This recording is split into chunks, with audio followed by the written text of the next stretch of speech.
का आवेदन पहले लिया जा रहा है। अब जो अभी प्रक्रिया चल रही है, 12,000 से ज्यादा लोगों ने आवेदन दिया है पैसा देकर, और उनका मूल्यांकन किस आधार पर किया जा रहा है वो भी बिंदुवार आपको डॉक्यूमेंट जारी किया गया है। हर आदमी जिसने आवेदन दिया है उसको बताया भी जा रहा है कि भाई इन 10 बिंदुओं पर तुम्हारा मूल्यांकन किया जाएगा। अब वो मूल्यांकन जब पूरा होगा तो जून जुलाई में मूल्यांकन का रिजल्ट आपको दिखेगा। स्वाभाविक तौर पर 243 सीट है तो चुनाव तो 243 लोग ही लड़ेंगे, लेकिन अगर अन्य कार्यकर्ताओं की इच्छा है, उनकी अपनी सोच है कि वो सबसे बेहतर उम्मीदवार हो सकते हैं, तो लोकतंत्र है, सबको कम्पीट करने का अधिकार होना चाहिए।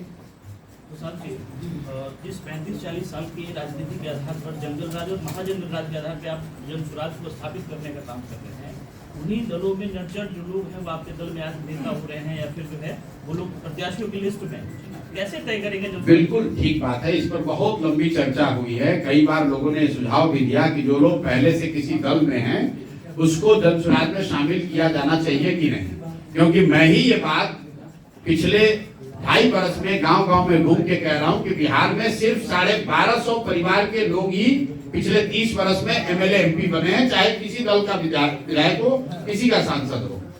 लेकिन ये जरूरी नहीं है कि हर वो व्यक्ति जो राजनीति में रहा है वो गलत व्यक्ति हो। संभव है कि जैसे मतदाता के तौर पर आप कहते हैं कि हम गलत वोट इसलिए दे रहे थे कि हमारे पास विकल्प नहीं था, उसी तरह जो नेता है उसके पास भी विकल्प नहीं था, इसलिए किसी न किसी दल में था।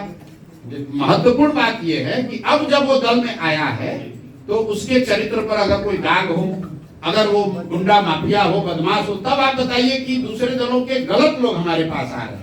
अगर दूसरे दलों के अच्छे लोग आ रहे हैं जन स्वराज में तब तो अच्छी बात है।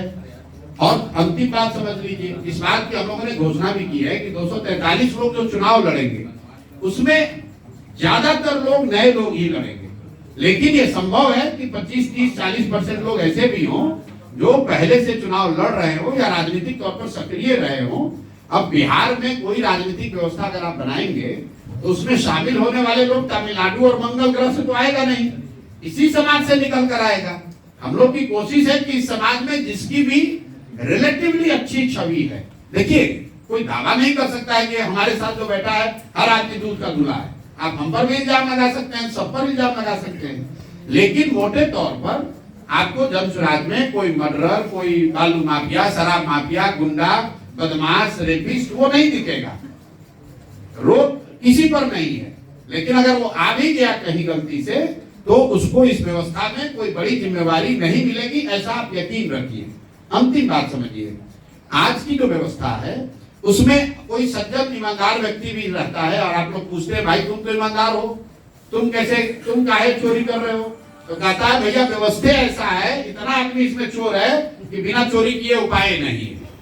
तो जन स्वराज जो व्यवस्था बना रहा है उसमें इतने अच्छे लोग जरूर रहेंगे कि अगर कुछ गलत आ भी जाए तो कुछ ज्यादा नहीं कर पाएगा। सवाल ये है, बात आप कर रहे थे जी, परिवारों से कोई प्रत्याशी बनाएंगे आप इसमें? बहुत कम जो 1250 परिवार के लोग यहाँ पर चुनाव लड़ते रहे हैं, जीतते रहे हैं, उनमें से बहुत कम ऐसे परिवार के लोग हैं जो जन स्वराज के उम्मीदवार बनेंगे, इतना मैं कह सकता हूं। आपने जरूर एमएलसी चुनाव में जिस प्रत्याशी को आपने समर्थन दिया था जी, परिवार के लोग एमएलसी जीत रहे हैं। ठीक है, तो मान लीजिए कि टोटल 6 चुनाव हम लोग लड़े, एक अफाक अहमद लड़े, वो किसी पारिवारिक पृष्ठभूमि के उनका नहीं है राजनीतिक। उसके बाद जो 4 उपचुनाव में प्रत्याशी बने उसमें कोई इस तरह के पृष्ठभूमि का नहीं था, 6 में 1। तो मैंने कहा 0 नहीं हो सकता है, लेकिन उनकी संख्या, उसका प्रोपोर्शन बहुत कम होगा। सर सवाल ये है कि आपने कहा कि लोग पैसे देकर आवेदन दे रहे हैं और आप अच्छी छवि के लोगों को भी ढूंढ रहे हैं जी, तो कोई ऐसी अच्छी छवि के लोग जिनके पास पैसे नहीं है वो आपका सूचना कैसे पहुंचा सके? बिल्कुल मेरे भाई, पैसा देके मतलब कोई 2-4 करोड़ नहीं, 21,000 रुपया आवेदन की शुल्क है, आवेदन का शुल्क है। और ये भी बताया गया कि जिसके पास 21,000 रुपया भी नहीं है वो अपने यहाँ से हर पंचायत से 100 आदमी का नाम, 100 आदमी उसके समर्थन में लिख के दे दे कि आदमी इतने गरीब हैं कि इनको 21,000 रुपया भी हम लोग नहीं इकट्ठा कर सकते हैं, तो उनको फ्री में लड़ाया जाएगा। जन स्वराज में टिकट का आधार तो पैसा है नहीं। मतलब आप लोग जब अगली बार पत्रकार वार्ता करें तो तेजस्वी यादव से, नीतीश कुमार से भी ये पूछिए कि आप कि उम्मीदवारों का चयन का आधार क्या है। ये चर्चा बिहार में हो रही है, यही जन सुराज की सबसे बड़ा जन सुराज का योगदान है। ये चर्चा तो चल रही कि आप उम्मीदवार कैसे चुनेंगे।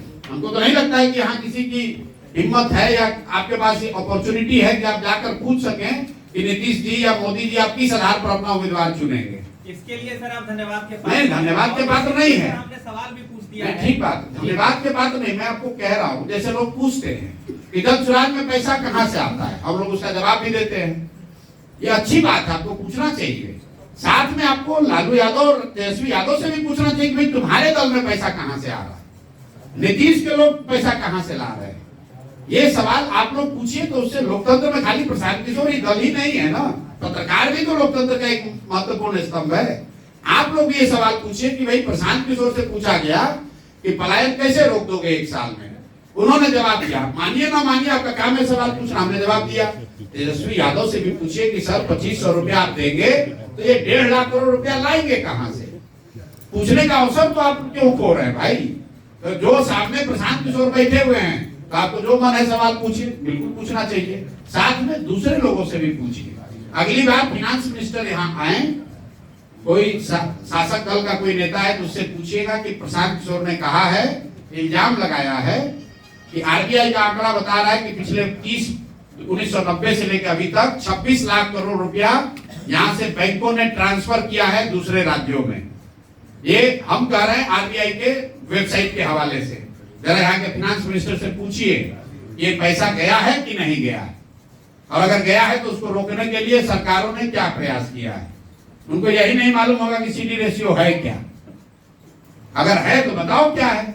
कम से कम हम 2 साल से सवाल उठा रहे हैं, तो बीपीएससी के एग्जाम में इस बार ये सवाल आया था कि सीडी रेशियो का मतलब क्या होता है। सर डोमिसाइल पे क्या करना चाहेंगे। डोमिसाइल जो बिहार में स्थिति है वो बिल्कुल गलत है, हम लोग उसके विरोध में है। डोमिसाइल बिहार में बिहार के बच्चों के लिए रिजर्व होना चाहिए सीट कम से कम। 100% देंगे। तेजस्वी यादव कुछ भी कह सकते हैं। अभी जो पहले 2 चरण में शिक्षकों की बहाली हुई, उस समय शिक्षा मंत्री कौन था? चंद्रशेखर यादव, जो तेजस्वी यादव के ही पार्टी के नेता हैं। उस समय उप मुख्यमंत्री कौन थे? तेजस्वी यादव।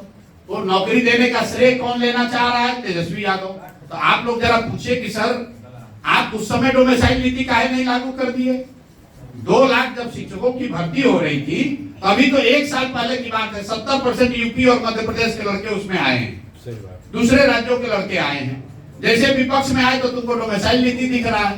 बाबूजी अम्माई 15 वर्ष यहाँ पर मुख्यमंत्री थे, तब डोमिसाइल का मतलब नहीं समझ में आ रहा था। डोमिसाइल क्या है? तेजस्वी यादव का आप लोग पूछिए कि 15 साल आप सत्ता में रहे, आपके माँ बाबूजी, करीब 3 वर्ष आप डिप्टी सीएम रहे, उसमें 2 लाख शिक्षकों की बहाली हुई, उस समय क्यों नहीं डोमिसाइल लागू कर दिए? जैसे ही विपक्ष में आए तो याद आ रहा है, विपक्ष में आए हैं तो शराब माफिया जदयू में दिख रहा है। जैसे ही सत्ता में गए थे तो उनको शराबबंदी से ही सब फायदा दिख रहा था। भाई यहाँ पलटू राम हम लोग नीतीश कुमार को कह रहे हैं, लेकिन ये भाजपाई और तेजस्वी यादव भी उतने ही बड़े पलटू राम है। नीतीश कुमार पलट के भाजपा में जा सकते हैं, ये तभी तो संभव है जब भाजपा वाले उनको गला लगाने के लिए तैयार हैं। जब नीतीश कुमार पलट के गए और तेजस्वी ने उनको गले लगाया तो तेजस्वी भी तो पलटू राम हो गए। कल तक उनको गाली दे रहे थे, पलटू चाचा बुला रहे थे, अब उन्हीं को विकास पुरुष बता रहे हो। तो नीतीश कुमार अकेले पलटू राम नहीं है, उनका योगदान इतना ही है कि पलट पलट के तीनों दलों को उन्होंने पलटू राम बना दिया है। किसी का कोई बात नहीं है, जिसको उन्होंने चुन लिया वही पलट गया। सरकार बनाने की आप बात कर रहे हैं, अगर इस बार चुनाव होता है, जन सुराज अगर सीट बिहार में लाती है, अगर सीट कुछ कम जाए तो किसके साथ भी मिलकर सरकार बनाएंगे? चुपचाप विपक्ष में बैठेंगे। हमको कोई घबराहट नहीं है। आपको क्यों घबराहट है? हमने कहा हमको 10 वर्ष भी ऐसे ही चलना पड़े, कोई दिक्कत नहीं है। आपको क्या जल्दी? हमने पहले ही कहा न चुनाव के पहले गठबंधन न चुनाव के बाद गठबंधन।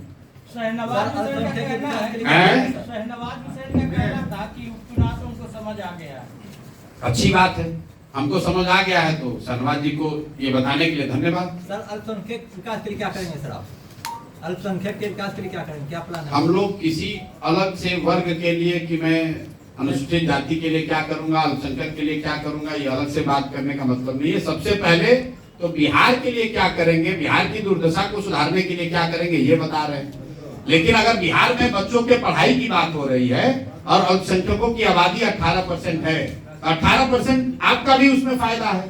अगर बिहार से पलायन रुक जाए तो सबसे ज्यादा पलायन करने वाले वर्ग अनुसूचित जाति समाज के लोग हैं, अति पिछड़ा समाज के लोग हैं, मुस्लिम समाज के बच्चे हैं, तो सबसे बड़ा फायदा तो आपको होगा। नहीं तो सर सीमांचल में पढ़ाई का स्तर बहुत नीचा है, वहाँ के लिए क्या इस जिला में अच्छा है ये बता दीजिए, हम उसी को सबसे कॉपी नीचा कर। सीमांचल में है सर। कैसे जानते हैं?